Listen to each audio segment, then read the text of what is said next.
Good morning, my impatients. It is Andrew the Android Koloski here, and I am ready to perform for all of you.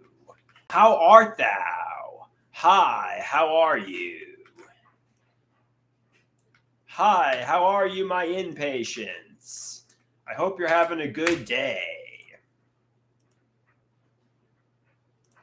I hope you're having a good day. Some people said Dr. Garrett, in terms of a psychiatrist and a doctor, was hardcore as fuck.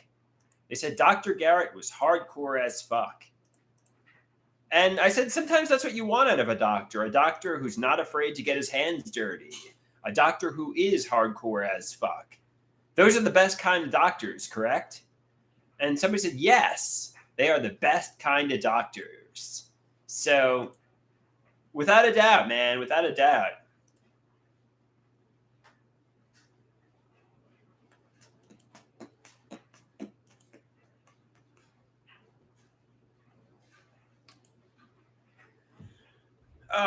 Somebody said regarding me, I'm all talk. I'm all hot air.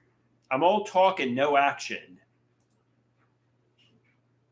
I think I take action from time to time, but maybe you're right. Maybe I'm all talk. I'm all hot air. I don't take enough action in my life.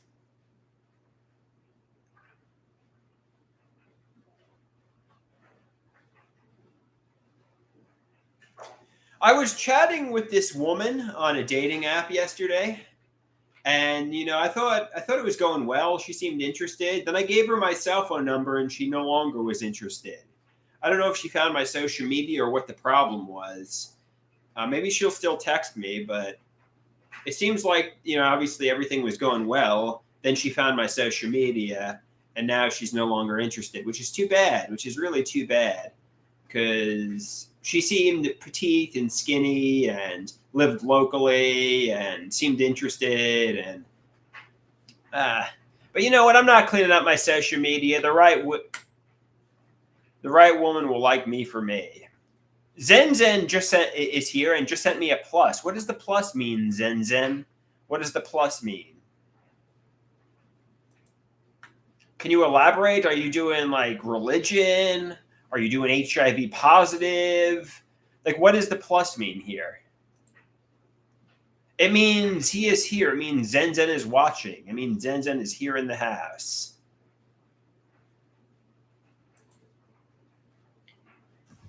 All right, welcome, Zen. Welcome to the show. Welcome to the show. I'm glad you are here and watching.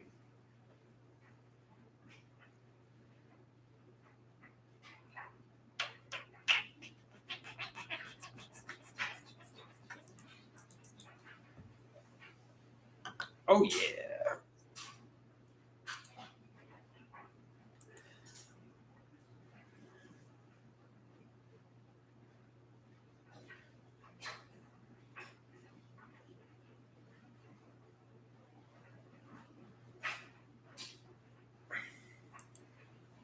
Do you have any questions for me, Zen? Do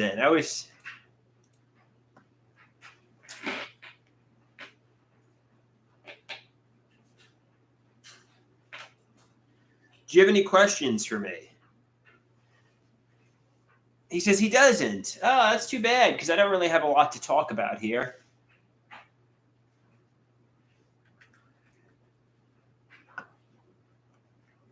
So we got two inpatients in the house. You got two people in the psychiatric asylum with me. Three people in the psychiatric asylum. Hopefully some people just start firing away questions here. Hopefully some people just start firing away some questions. I'll read to you a blog.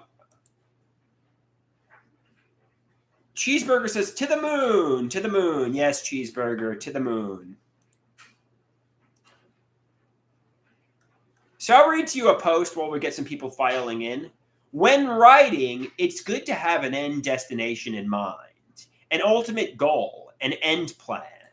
But take shows that broadcast to a live audience on a week-by-week basis, like sensationalistic pro wrestling. A storyline might not get over. Someone else might get popular. A character you had no plans for might get really hot. A character you plan big things for might get completely rejected because they're boring, or someone might get injured. You need to not panic, let things play out, but not be afraid to adjust the plan on a week by week basis, or even sometimes day to day basis. You might find the end story was nothing like the initial plan. The journey is as important as the destination. It doesn't have to end how you wanted it to. In fact, it's often better if it doesn't. If you're so focused on the end plan and you don't read the room on a week by week basis, no one will care in the end. It'll be a boring matchup between two people which no one cares about. A snooze fest. You can plan to make Mr. Bean into the Austrian painter or Gunther to wrestling fans. But in the end, he works best as a babyface, good guy, and hero. Yeah, I mean, like, if you try to make Mr. Bean into Adolf Hitler, quite frankly, he's not. Mr. Bean is not Adolf Hitler, no matter how much you might have initially wanted him to be, you know? And, you can't, I mean, and if you're just so determined to make Mr. Bean Adolf Hitler and you stop reading the room and you stop looking at everything that's going on, you got to adjust the plan week by week, day by day. I mean, the plan 20 years ago might have been to make Mr. Bean Adolf Hitler. But if Mr. Bean is not getting over as Adolf Hitler, I mean, and he's getting really hot as Mr. Bean, realistically, you got to turn Mr. Bean into a good guy and make him the hero. I mean, that's just what you got to do.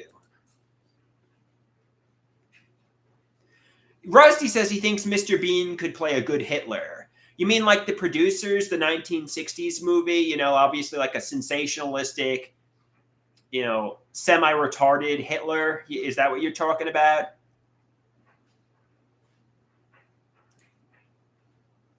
Somebody thinks Mr. Bean should turn heel, like the producers, like they want Mr. Bean as a producer's Hitler. All right, fair enough. Hitler isn't good. I mean, Hitler's a bad dude,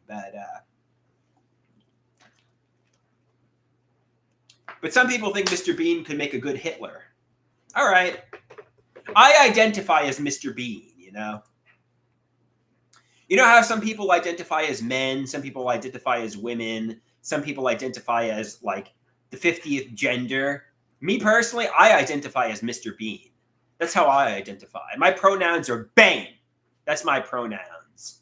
Bane.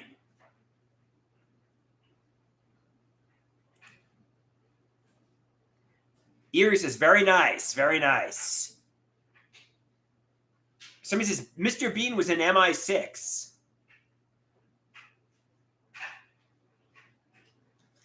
My pronouns are Bane and Bane. How are you doing, Erie? How you doing?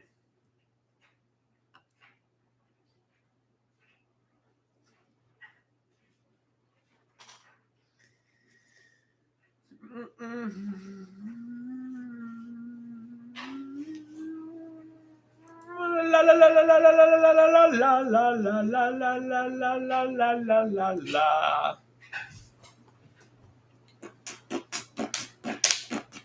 Somebody says if your pronouns are Bean and Bean, it just sounds like you're talking in the third person.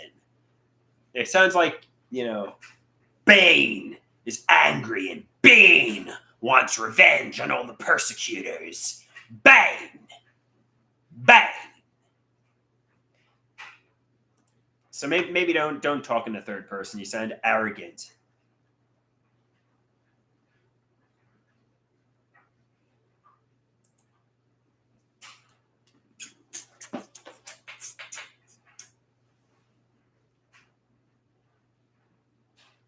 Somebody says Bane likes to get flipped around.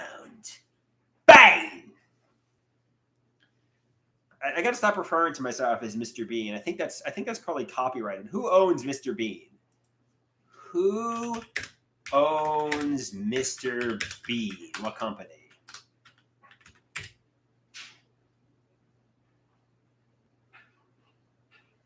Who the hell knows?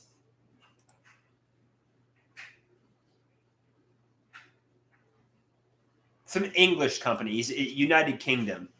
So they're going to say, stop calling yourself Mr. Bean. There's only one Mr. Bean, and Mr. Bean is not Hitler.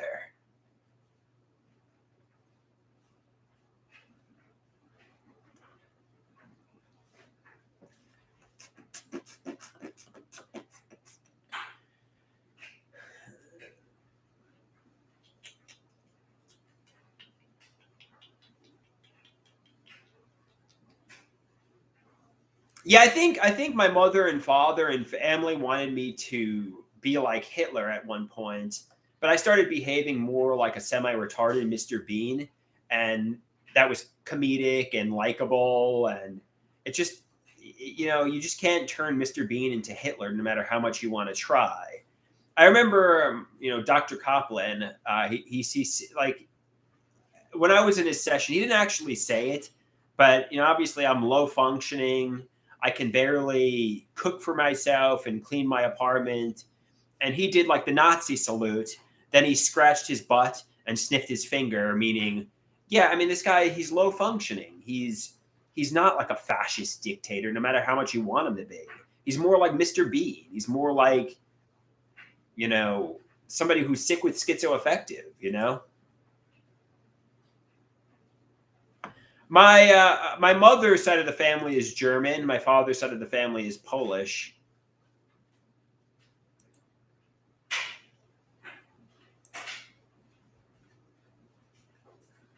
I mean, like you got to adjust the plan on a week by week basis when writing. I mean, like if you see somebody's behaving like Mr. Bean, no matter how much you want it to end with him turning into Hitler, it's just not going to happen. And if you're just so determined to turn Mr. Bean into Hitler, it's just like this is just not going to work. I mean, I realize you have an end destination in mind with your story, but it's just no matter how much you try, you can't make Mr. Bean fucking Hitler.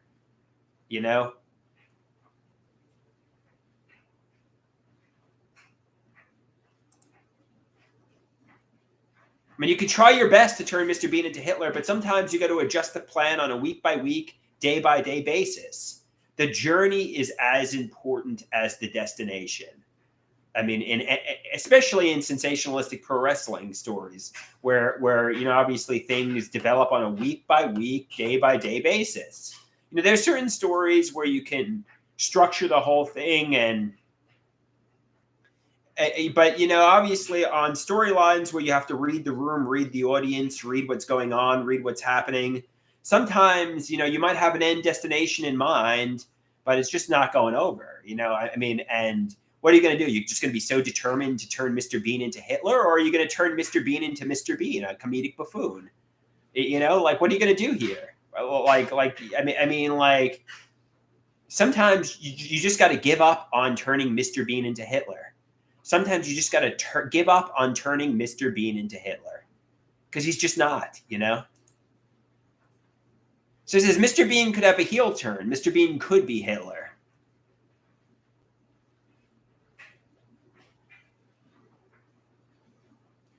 Somebody says this is totally a Mr. Bean thing to do.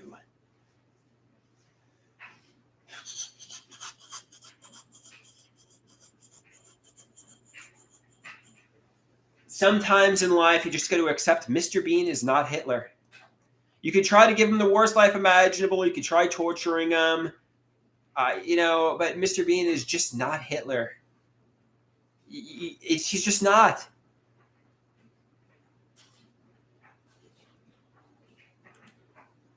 Somebody says it's a dark Mr. Bean. It's an evil Mr. Bean.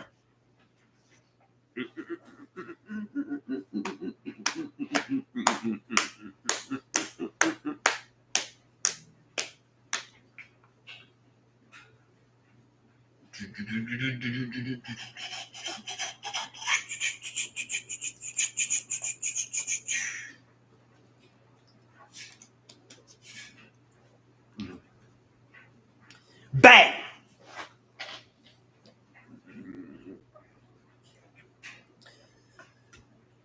All right, guys, I'm kind of running out of things to say, especially about the Mr. Bean topic. Anybody have any other topics you'd like me to riff on, or just just wrap this live stream up. Ira, you got any topics? Cheeseburger, Rusty, anything you want me to talk about here?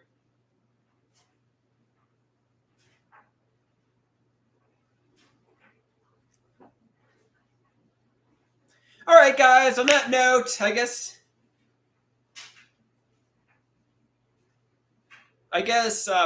peace out. Adios, amigos and amigas. I'll talk to you again later.